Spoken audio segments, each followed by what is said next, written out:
Goeiedag. My gebed is dat ons saam wees op hierdie virtuele manier vir jou tot seën sal wees en dat jy sal ervaar dat die Here met jou persoonlik praat. So kom ons stel ons daarop in om te hoor wat die Here vir elkeen van ons wil sê en dan gee ek 'n paar oomblikke net van stil gebed.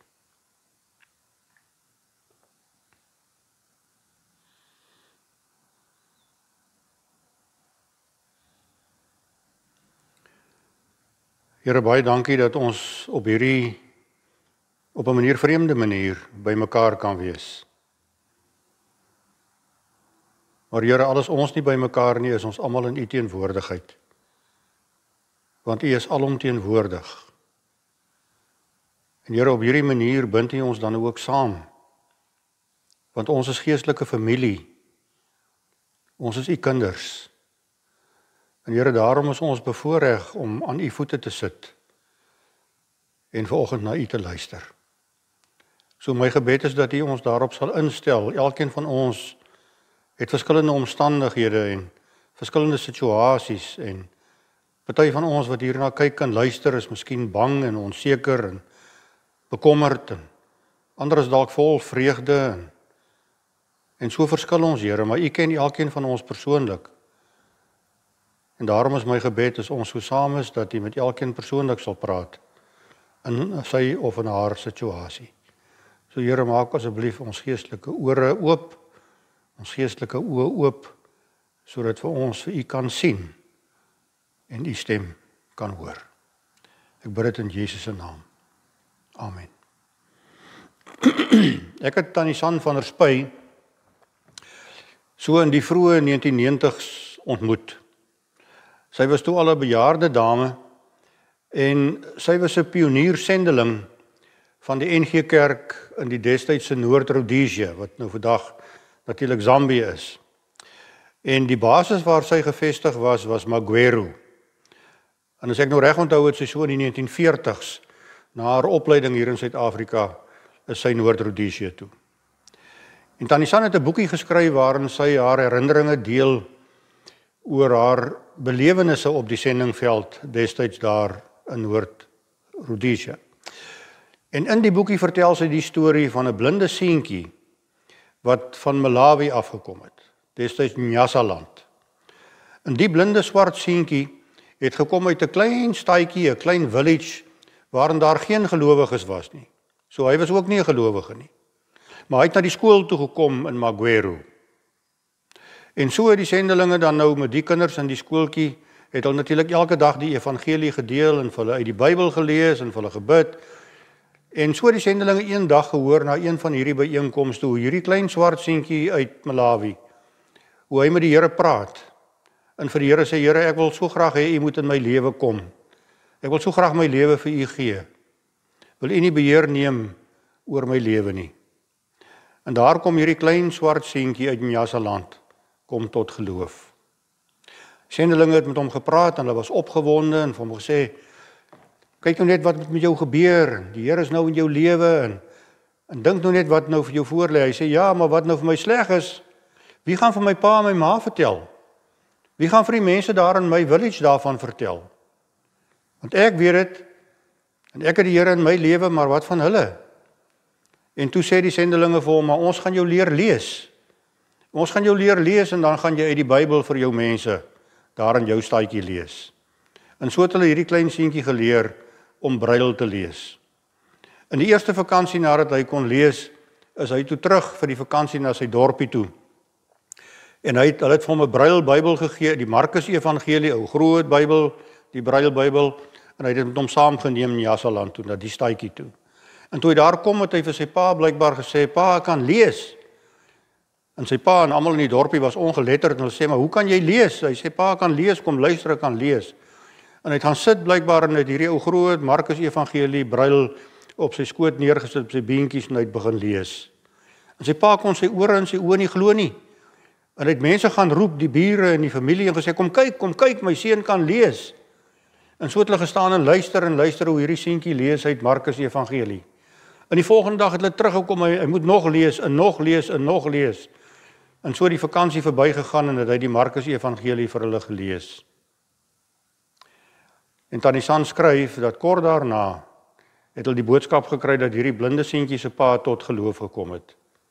En 2 jaar later het byna hierdie hele klein staatjie tot geloof gekom. 'n Swart blinde seentjie wat die Markus Evangelie in brail gelees het. My tema vir vanoggend se boodskap is een woord, dis die woord uitgenooi. Nou volgende Vrydag, afhangende wanneer u nou hierna sou luister en kyk, herdenk ons Jesus se kruisiging, Goeie Vrydag. Nou meer as 'n week voor Jesus se kruisiging begin sy reis daar in Galilea saam met sy disippels op pad na Jerusalem. En dis 'n reis van so ongeveer 120 km en historiese sê vir ons dat so 'n reis sou beslis langer geneem het as 'n week. Nou in Matteus 20 vers 18 lees ons dat Jesus sê, hy praat met sy disippels en sê hy, kyk, ons gaan op na Jerusalem. Kyk, ons gaan op na Jerusalem. Op na Jerusalem, want Galilea is 200 meter onder seevlak en Jerusalem is 750 meter bokant seevlak. Jesus gaan op na Jerusalem vir die Paasfees, waar hy die Paaslam sou word. Hy gaan op na die Olyfberg, van waar hy die stad sou binnery op 'n donkie. Hy gaan op na die tempel om mense te verjaag wat daar is met verkeerde motiewe. Hy gaan op na die hoëpriester vir 'n skynverhoor. Hy gaan op na Pilatus om gekruisig te word. Hy gaan op na Golgotha om vir jou en my skuld te betaal. Hy gaan op na 'n rotsgraf om die dood te oorwin, sodat ek en jy kan lewe. Kyk, ons gaan op na Jerusalem, sê Jesus. Kom ons bid voordat ons uit die woord lees. Here, ons gaan nou u woord oopmaak, en ek wil vra, Here, dat elkeen van ons sal hoor wat u self sê. Here, ek wil nie hê mense moet my hoor of die prediker hoor nie. Hulle moet u stem hoor. Ek moet verdwyn en hulle moet vir u raak sien. So Here, wanneer ons u woord oopmaak en daaruit lees, is my gebed dat hierdie letters op die wit papier of dalk op 'n telefoon of op 'n tablet, dat dit lewende woorde sal word. Lewende woorde wat van u self kom. So praat asseblief met ons, Here. Ons luister. Amen. Volgens Matteus vertel Jesus 3 gelykenisse net voor sy kruisiging. En al 3 hierdie gelykenisse gaan oor mense wat God se wil nie doen nie, wat ongehoorsaam is aan hom. Die eerste van hierdie 3, of noem dit ook 'n trilogie van gelykenisse, die eerste van hierdie 3 gelykenisse gaan oor 2 seuns. En hulle pa gee vir die eerste seun gee hy 'n opdrag, en dan sê die seun nee, hy gaan dit nie doen nie. En dan gaan die pa na die tweede seun toe, dan gee hy dieselfde opdrag, dan sê die seun nee, seker hy sal dit doen. Hy maak die regte geluide, nê, maar hy doen dit op die ou end nie. Maar die eerste seun kry jammer vir wat hy gesê het en sy ongehoorsaamheid, en dan gaan doen hy dit ook tog op die ou end. Die tweede gelykenis gaan oor huurders wat 'n wingerd huur by 'n eienaar van hierdie wingerd. En wanneer hy dan nou op die ou end sy onderdane stuur om die huurgeld te gaan insamel, dan maak hierdie huurders van die wingerd maak dan hulle dood en uiteindelik ook sy seun. En dan die derde gelykenis is die gelykenis van die groot bruilofsfees. En dalk is dit die laaste gelykenis wat Jesus vertel het voor sy kruisiging. En indien Jesus dit nou as belangrik geag het om hierdie gelykenis te vertel net voor sy kruisiging, dan dink ek is dit dalk ook vir ons belangrik om van hierdie gelykenis weer kennis te neem, net voor Paasfees. Dis Matteus 22 van vers 1 tot 14. Ek gaan dit lees uit die 2020 vertaling en jy kan waarskynlik op die skerm kan jy dit volg. Jesus het weer met hulle deur gelykenisse gepraat en gesê: "Die koninkryk van die hemele is soos 'n koning wat 'n bruilofsfees vir sy seun voorberei het. Hy het toe sy slawe gestuur om die wat na die bruilofsfees genooi is, te roep, maar hulle wou nie kom nie. Nog 'n keer het hy ander slawe gestuur met die opdrag: sê vir die genooides, kyk, ek het my feesmaal gereed gemaak. My beeste en die vetgemaakte vee is geslag en alles is gereed. Kom na die bruilofsfees. Maar hulle het hulle nie daaraan gesteer nie en weggegaan. Die een na sy stuk grond, die ander na sy besigheid. Die res van hulle het sy slawe gegryp, hulle sleg behandel en doodgemaak. Die koning het kwaad geword. Hy het sy soldate gestuur en daardie moordenaars om die lewe gebring en hulle stad afgebrand.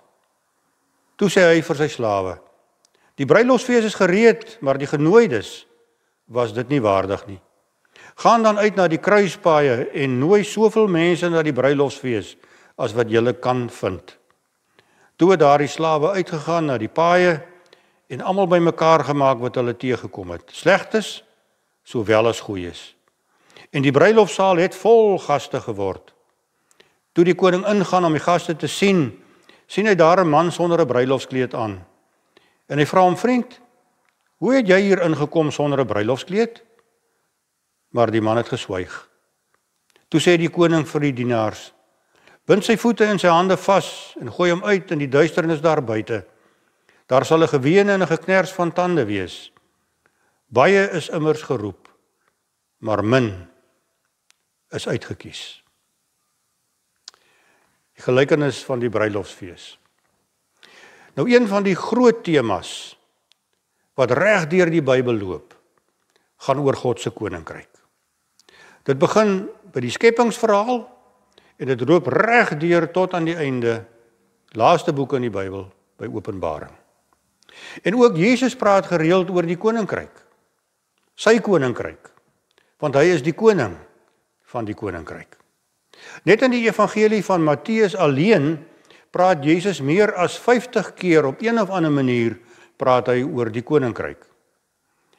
En ek dink ons almal onthou seker hoe Jesus op 'n keer gesê het: beywer julle allereers vir die koninkryk.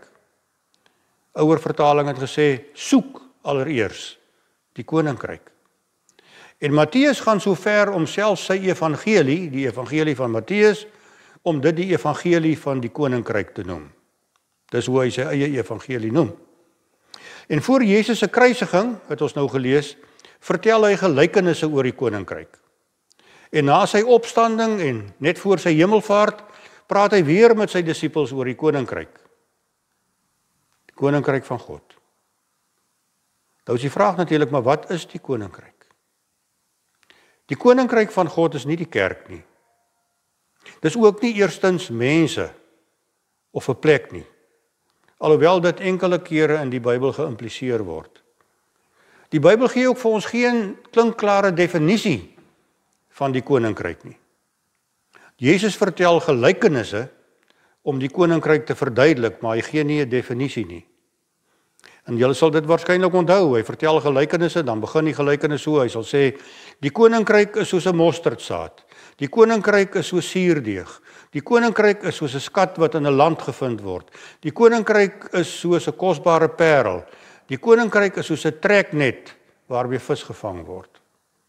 En net nou het ons gelees, die koninkryk is soos 'n koning wat 'n bruilofsfees vir sy seun voorberei het. Die koninkryk van God gaan hoofsaaklik oor sy heerskappy. En waar hy heers, daar word sy wil uitgevoer. En daarom leer Jesus ons ook bid, laat u koninkryk kom, laat u wil geskied. En later sê hy, beywer julle allereers vir die koninkryk van God en vir die wil van God. Dus die koninkryk gaan oor God se heerskappy en dis ook oor sy wil. God se koninkryk, sy heerskappy en sy wil kan nie van mekaar geskei word nie. Nou een van ons bekende Suid-Afrikaanse teoloë het op 'n stadium gesê, God se koninkryk is sigbaar daar waar sy wil in gehoorsaamheid gedoen word. So om dit nou prakties toe te pas, wanneer ek en jy so leef, dat ons onder God se heerskappy lewe, onder sy beheer lewe, en ons leef sy wil uit, dan kan ander mense iets van God se koninkryk sien en ervaar, wanneer hulle ons lewens as gelowiges sien. En nou vertel Jesus, miskien vir oulaas, 'n gelykenis oor die koninkryk, soos wat ons nou net so pas gelees het. Hy vertel van 'n koning wat 'n bruilofsfees vir sy seun beplan. En die koning stel God voor in hierdie geval. Jesus is die seun vir wie die fees gereël word, en die fees verwys na Jesus se wederkoms. Ons lees weer daarvan later in Openbaring. En nou stuur die koning sy slawe uit met die uitnodigings na hierdie bruilofsfees. En dan sien ons die reaksie van 4 groepe mense op hierdie uitnodiging. Die eerste groep waarvan ons lees, is uitgesoekte gaste. Hulle kry die uitnodiging, maar hulle het verskonings. Baie verskonings. Baie verskonings waarom hulle nie die fees kan bywoon nie. Hulle weier om te reageer op die uitnodiging. Maar die koning is geduldig. Koning is verdraagsaam. Hy stuur weer mense met nog 'n uitnodiging. 'n tweede uitnodiging. En ek het nogal gewonder, het jy al ooit 2 uitnodigings na dieselfde troue gekry? Nee, dit gebeur nie. Maar hierdie koning, hy's baie geduldig. Maar hierdie keer tree die uitgenooides nou, eintlik kan 'n mens sê gewelddadig op. Hulle rand die boodskappers aan wat kom met die uitnodiging. Hulle wil niks van die uitnodiging weet nie. En op die ou end pleeg hulle selfsmoord. So hierdie eerste groep mense wat weier om te reageer op die uitnodiging, stel die Jode voor. Calvin het gesê dit stel Israel voor. Nou veral die Joodse leiers wat deur die eeue die profete se boodskappe wat van God af gekom het, geïgnoreer het en selfs van hulle doodgemaak het. En wanneer Jesus hierdie gelykenis net voor sy kruisiging vertel, dan gebeur presies dieselfde met die Joodse leiers. Hulle weier om hom as Messias te herken en te erken. Hulle verwerp hom. Hulle hou nie van sy boodskap nie. Hulle hou nie van sy uitnodiging nie. Hulle wil liewer van hom en van sy uitnodiging ontslaa raak. En dan lewer hulle hom uit om gekruisig te word. En dan vertel Jesus verder dat die koning kwaad geword het. Sy geduld was op. Net soos die wingerd-eienaar in die vorige gelykenis.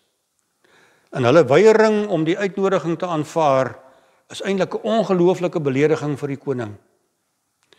Ek lees, hy laat maak die moordenaars dood en hy steek hulle stad aan die brand. En hy wis eintlik alle tekens van hulle bestaan wis hy uit. Daar's niks van hulle oor na dese nie. En ek lees dat hulle sê hierdie soort van straf is net gebruik in die geval van die ernstigste verraad en opstand teen 'n koning. Jesus se gelykenis het ook 'n profetiese inhoud. Want Jerusalem is 70 jaar later deur die Romein Titus afgebrand tot op die grond. En ook die tempel is verwoes. Die eerste groep was mense wat God se uitnodiging ignoreer, wat verskonings het, wat weier om daarop te reageer. Wat selfs tot enige uiterste sal gaan om God se uitnodiging nie te aanvaar nie. En daar is natuurlik vandag nog sulke mense, baie van hulle, miljoene van hulle, wat weet van die uitnodiging, wat het miskien gehoor het deur 'n preek of deur iemand wat in die Bybel gelees het of hulle self dalk, of deur 'n boek of deur die TV of deur die radio, of miskien die getuienis van 'n gelowige, so het hulle die uitnodiging ontvang, maar hulle weier om daarop te reageer. Hoeveel keer in my bediening het ek al gesien hoe mense die uitnodiging van die goeie nuus ontvang, maar dit dan ignoreer. Ek het 'n ervaring hiervan wat ek nooit sal vergeet nie. Ons is destyds 'n klein groepie wat saamgewerk het met 'n evangeliese gemeente in België, net buite Brussel, plek met die naam van Dilbeek. En ons het uitnodigings na mense toegevat. Dis hoekom ons daar was. Ons het van deur tot deur geloop in Dilbeek, die span van ons, elkeen sy eie straat gehad wat hy moes doen, een kant van die straat. En dan klop jy aan 'n deur en dan gee jy die uitnodiging in die vorm van 'n Bybel. En om te praat met die mense. Maar keer op keer is ons weggejaag. Of die deur is nie oopgemaak nie. Of die deur is in jou gesig toegemaak. En ek onthou ek het op een stadium so uit die huis gekom waar ek weer weggejaag was. En ek was moedeloos, want niemand wil die uitnodiging aanvaar nie. En toe ek so op die sypaadjie staan, toe sien ek een van my spanmaats aan die ander kant van die pad staan, dit was sy kant van die pad. En het met sy arm so teen 'n lamppaal gestaan en het gehuil. Sy liggaam het so geruk. Ek het gestap na hom toe en gesê, "Wat's verkeerd?" En hy sê, "Ek kan dit net nie langer vat nie. Ek kan dit nie langer vat dat mense hierdie uitnodiging verwerp nie. Dat hulle dit kry, maar hulle wil nie daarop reageer nie." Maar daar's ook 'n tweede groep mense, danksy vers 9 wat ons lees, want die koning stuur weer sy slawe met 'n uitnodiging.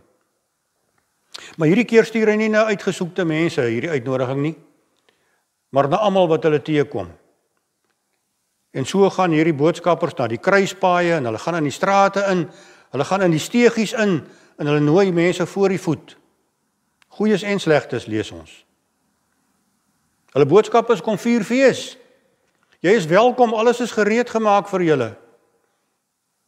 Jy sien, ons kan dit so uitdruk en sê die koninkryk van God is inklusief. Die uitnodiging is vir alle mense bedoel. Hierdie uitnodiging van God se genade. En so raak die bruilofsaal vol gepak met mense, genooides, wat gereageer het op die uitnodiging. En so sit elkeen van ons, elke persoon wat deur die eeue God se uitnodiging aanvaar het, sit ook daar in daardie bruilofsaal. Ook ek en jy sit in daardie bruilofsaal. Ons is feesgangers. En daarom skryf Johannes ook later in Openbaring 19 oor die bruilofsfees. Hy sê, laat ons bly wees en jubel en aan hom die heerlikheid gee, want die bruilofsfees van die Lam het aangebreek. Dis waarheen ons op pad is, ek en jy as gelowiges. En dan gaan Johannes verder, dan sê hy, toe sê die engel vir my, skryf dit neer. En ons lees hierdie woorde meer as een keer in Openbaring. Skryf dit neer. Gelukkig is hulle wat uitgenooi is na die bruilofsfees van die Lam. Die tweede groep mense in die gelykenis is mense wat reageer op die uitnodiging. Maar dan is daar ook 'n derde groep mense. En in die gelykenis word hierdie groep eintlik verteenwoordig deur net een persoon. 'n Man wat nie die regte klere aan het nie. Iemand sonder feesklere.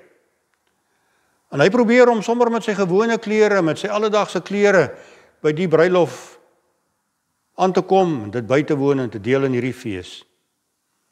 Hy staan natuurlik uit tussen die ander feesgangers, want hulle het almal feesklere aan en hy nie.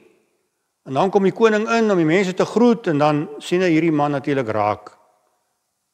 Hy vra hom hoe het hy hier ingekom? Maar die man weier om te antwoord. En dan gee die koning die opdrag dat hy uitgegooi word, want hy is onwelkom by die fees. Hierdie man is 'n voorbeeld van mense wat die uitnodiging ontvang het en wat selfs daarop gereageer het. Maar wat nie bereid is om te verander nie. Mense wat onveranderd wil voortgaan met hulle lewens, maar tog wil deel wees van die fees. Hulle wil nie God se heerskappy in hulle lewens aanvaar nie. En soos Adam en Eva wil hulle self hulle eie God wees. Wil hulle self in beheer wees. Self heers. As ek dit so platweg kan uitdruk, hulle wil hulle eie ding doen. Ja, ek wil deel wees van die fees. Ek wil deel wees van die fees, maar moenie sê ek moet verander nie. Moenie met my praat oor my kruis opneem en Jesus volg nie. Nee. En vir mense wat so dink en so praat, is daar nie plek in God se koninkryk nie.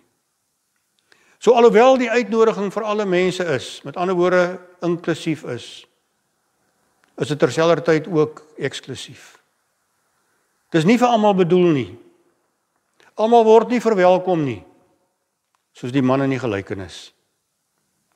En dit klink teenstrydig, nee, dit is, hoe is dit moontlik, inklusief, maar terselfdertyd ook eksklusief. Hoe klink dit dan? En deesdae hou mense nie van die woord eksklusief nie. Dis nie polities korrek nie. Dit gaan nie goed af by mense nie. Soos een teoloog skryf, ons wil nie weet van oordeel of van die eise van 'n heilige lewe of van huil en knersende tande nie. Nee, daarvan wil ons nie weet nie. Nee, Jesus, nee, sê mense vandag, ons sluit nie meer mense uit nie.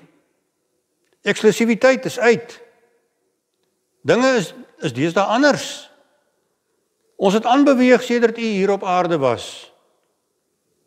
Ons is deesdae baie gemaklik daarmee dat almal welkom is. Miskien moet ons liewer volstaan met die tweede groep mense by die inklusiwiteit. Ons wil nie hoor van hierdie derde groep wat uitgesluit word nie. Maar dis nie wat Jesus in die gelykenis sê nie. En net voordat ek en jy dalk nou dink, maar hierdie is 'n uitsondering wat ons hier lees, dan lees ons ook dat Jesus vertel 'n ander gelykenis oor die koninkryk ook, met presies dieselfde boodskap. En dis die gelykenis oor die groot visvangs. Daardie treknet word uitgegooi en al hierdie groot groep vis word gevang. Allerlei soorte vis lees ons. So die koninkryk is inklusief. Maar dan lees ons Jesus sê dan volg daar 'n uitsoekproses. En dan word die koninkryk eksklusief. Hier by die bruilofsfees is 'n man sonder die regte klere aan. Die punt is, 'n mens kan nie ongesiens inglip by die saal se sydeur nie. Jy moet die regte klere aan hê. Paulus skryf daarom, ja, trek die nuwe mens as kleed aan. Dis die klere wat ek en jy moet aan hê. Nuwe mens klere. Gaste by die bruilofsfees moet nuwe mens klere aan hê. Efesiërs 4 vers 24. En hulle uitnodigings na die fees moet die stempel van Goeie Vrydag daarop hê. Die koninkryk is inklusief, maar die koninkryk is ook eksklusief. En dan is daar 'n vierde groep mense. Hulle word soms misgekyk en gewoonlik wanneer daar gepraat en gepreek word oor hierdie gelykenis, dan word hulle eintlik nie eens genoem nie. Maar hulle speel 'n sleutelrol in die gelykenis. Hulle is die slawe wat gestuur word om die mense uit te nooi. En dit kan moeilik wees om uit te gaan en mense te nooi na die bruilofsfees. Dit kan selfs gevaarlik wees. Die gelykenis vertel dat hierdie gestuurdes is aangerand en ander van hulle is selfs doodgemaak. En dit gebeur vandag nog met boodskappers. Hierdie vierde groep is God se mense. Dis sy gestuurdes. Dis sy kerk. Dis ek en jy wat gestuur word om alle mense te nooi. Nie gestuur na uitgesoekte mense nie. Nie gestuur na 'n sekere adresse of 'n sekere woonbuurt nie. Nie net gestuur na goeie mense nie. Maar gestuur selfs na mense wat dit nie verdien nie. Wat dit nie verdien om uitgenooi te word nie. Wat dit nie werd is nie. Maar hulle word genooi. Universeel genooi. Voor die voet. In die agterstraat en in die steegies en in die wegkruipplekke. Die uitnodiging is vir moordenaars en vir egbreekers en vir prostituie en vir diewe en vir skelms. Maar dit is ook vir goeie mense bedoel. Want dit is vir alle mense. Dit is vir Russe en vir Amerikaners en vir Spanjaarde en Afrikaners en vir Zulus. Dit is vir ongelowige mense 80 jaar gelede in 'n staatjie in die Jasseland. Maar mense sukkel baie keer met hierdie uitnodiging. Ek weet dit. Hoe kan ek uitgenooi wees? Hoe kan God my vergewe vir wat ek gedoen het en hoe ek lewe? Ek is nie goed genoeg om uitgenooi te word nie. Maar dis juist die boodskap van Paasfees. Dit is vir mense wat nie goed genoeg is nie. Wat self nie kan nie. Wat eintlik uitroep en sê, Here, wees my sondaar genadig. Ek lees 'n aangrypende boekie van die alkoholispriester Brennan Manning, wat presies oor hierdie onderwerp gaan. En die titel van sy boekie is The Ragamuffin Gospel. In die boekie sê hy, die evangelie, die goeie nuus, Die uitnodiging is vir ragamuffins.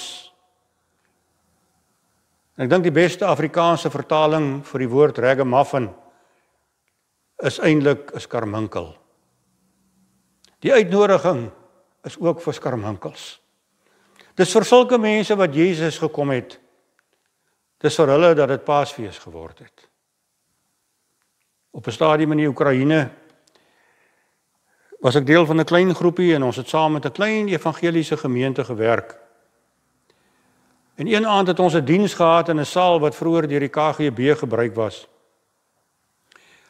En die mense wat gekom het na hierdie diens het gehoor van die uitnodiging na die groot feesmaal.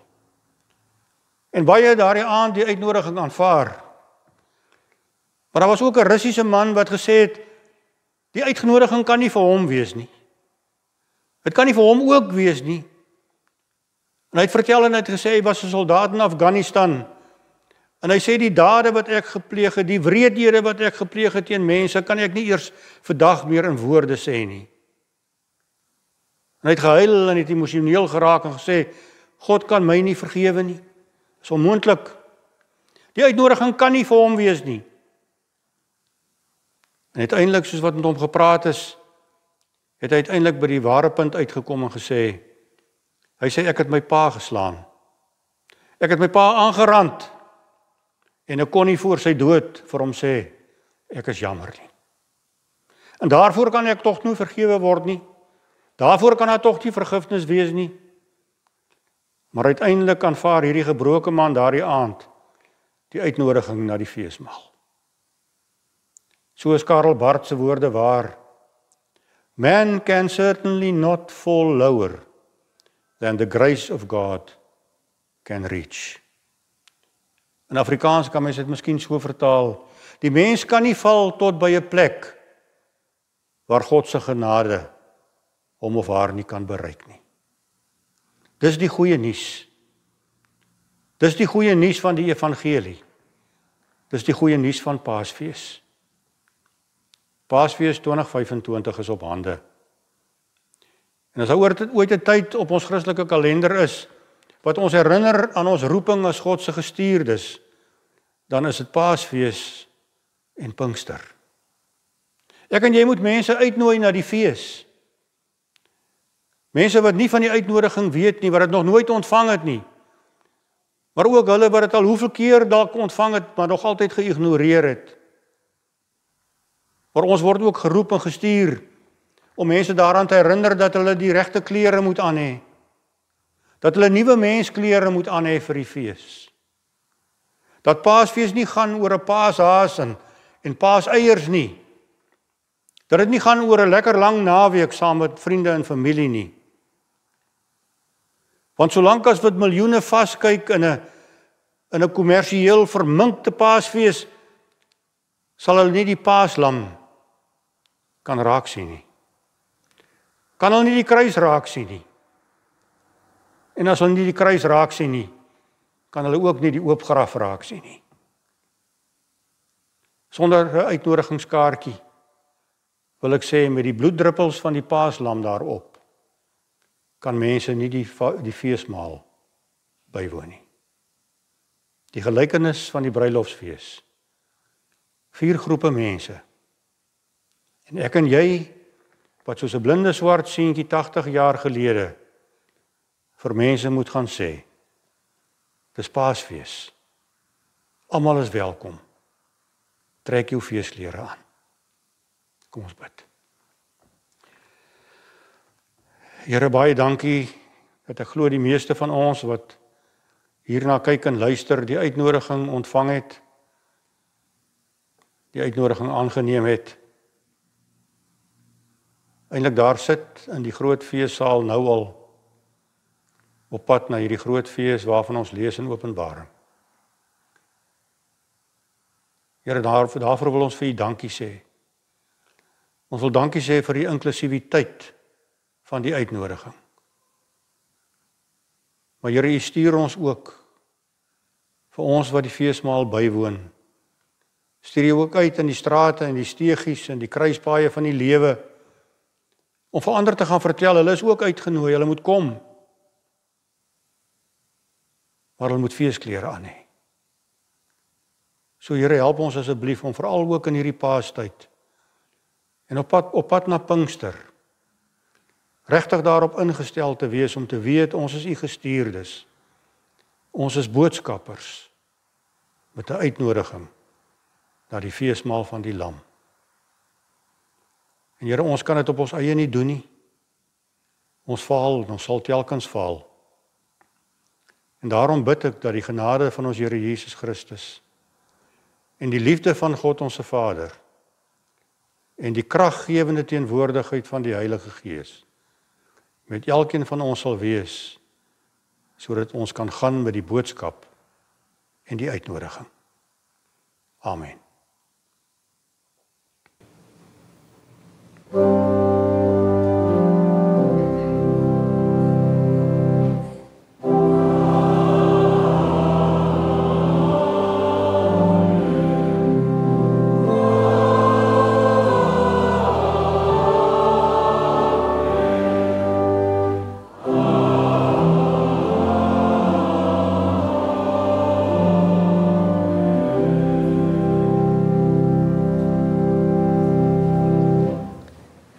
Afkondigings vir die NG Kerk Grootbrakrivier van 13 tot 20 April 2025. Sondag 13 Maart. Die teks is uit Matteus 22. Die tema is uitgenooi. Die prediker is Dr. Frans Hanke en dis die 7de Groot Lydensweek en daar's kategese. Die sinodale offer is vir Radio Feba by die deure. Tee sal bedien word in die kerksaal na afloop van die erediens. Almal is welkom. Woensdag 16 April, daar's blokbyeenkoms om 6uur in blok 8A en 8B by Jacques en Carmie Kriel, Bosrugweg nommer 5. Kontak asseblief vir Elrina van Sail, 072 363 9793. Daar's kooroefening by die orgel om 4:15 en alle belangstellendes is welkom. Julle kan vir Marida kontak by 082 471 0751. Vrydag 18 April om 9uur is die prediker Dominee Dani Goosen en dis Goeie Vrydag en daar's nagmaal.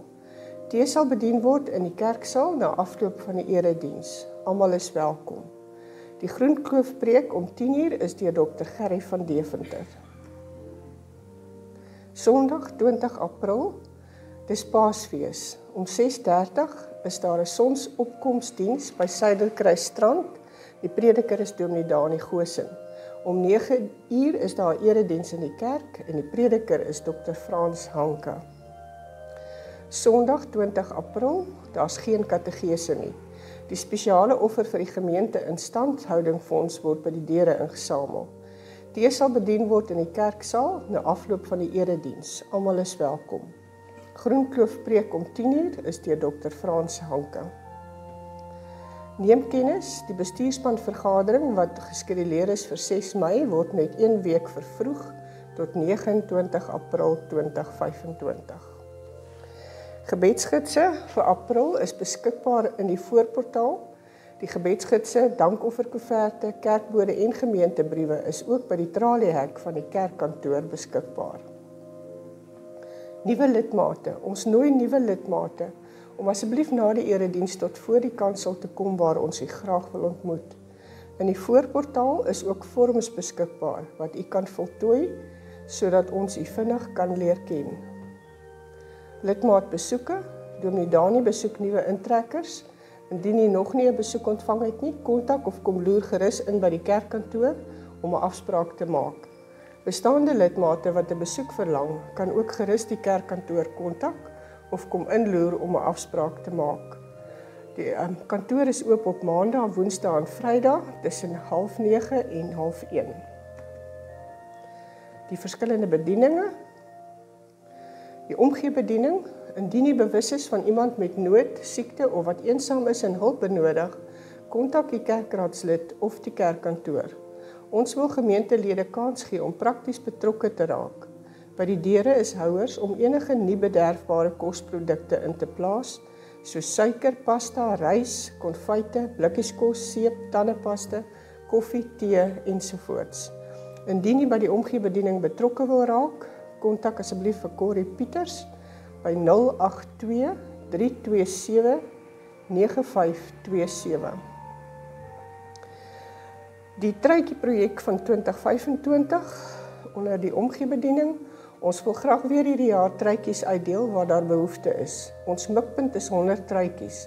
Sou u belangstel om te help brei vir Peters en kleuters, kan die voltooide truitjies voor 15 Junie by die kerkkantoor afgelewer word.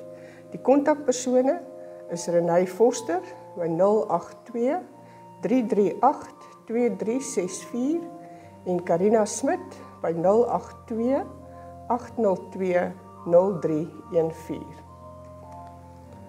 Getuienisbediening, die Wolwedans boodskapsop en brood projek.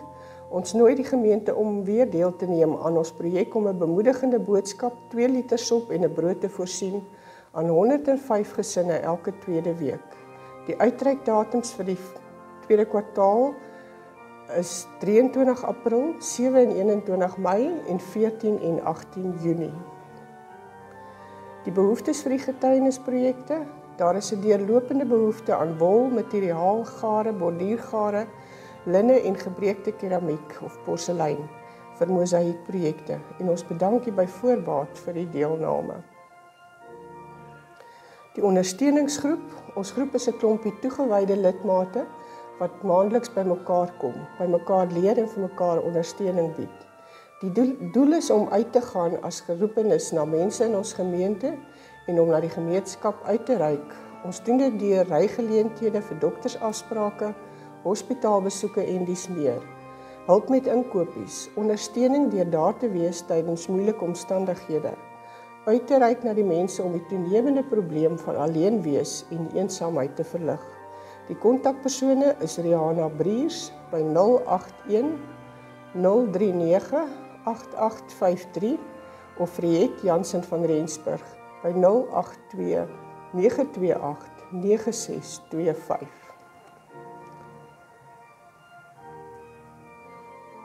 Die gemeentefees is weer in vooruitsig.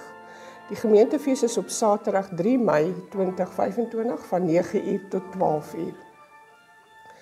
Gemeentefeeslyste sirkuleer tans. Bydraes kan ook by die kerkkantoor of deur die internet betaal word. Enige bestanddele is ook baie welkom. Dui dit asseblief op die lys aan of kontak die betrokke persone. Die bestanddele moet asseblief 'n week voor die dankfees by die betrokke sameroeper of by die kerkkantoor ingehandig word.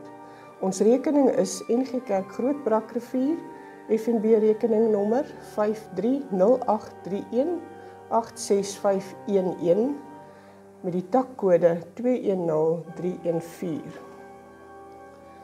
Indien jy graag wil betrokke raak of 'n skenking wil maak, kan jy asseblief die volgende persone kontak. By die roosterkoektafel met die naam Kole en Konfyt kan jy of vir Amelia Leroux by 072 975 0917 of vir Kevin van Tonner by 079 214 2497 kontak.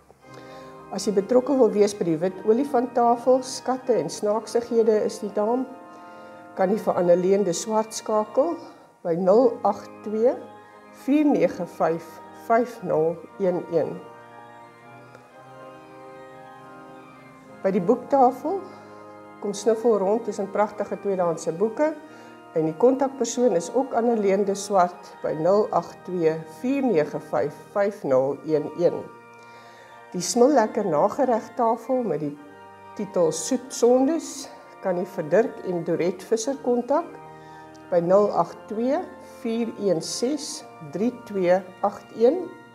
Dan het ons die curry en rystafel met die titel Curry 'n bietjie en daar is die kontakpersone Barbara Gericke by 082 411 1222 of vir Corita Dupree by 084 265 9487.